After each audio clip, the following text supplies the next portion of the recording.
Two to the power 12, two to the power 12, এটা 4টা আছে, 4টা যোগ করলে কত হবে? তাহলে আমরা সমাধানে যাই।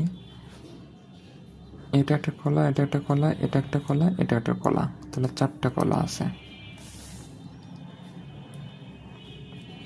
তাহলে 4টা কলা,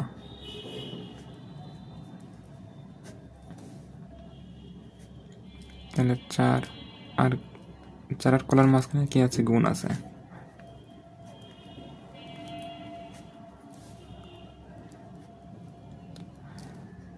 তাহলে কলা কোনটা? এগুলো কলা একটা, এক একটা, তাহলে into two to the power 12। পাওয়ার কখন যোগ হবে? যখন বেস সংখ্যা একই হবে এবং তখন পাওয়ারগুলো যোগ হবে। তাহলে বেস, তাহলে 4কে ভাঙলে two to the power 2 into two to the power 12।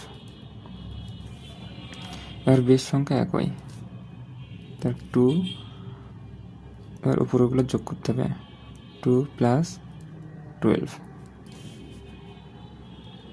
তাহলে টু টু দি পাওয়ার 14।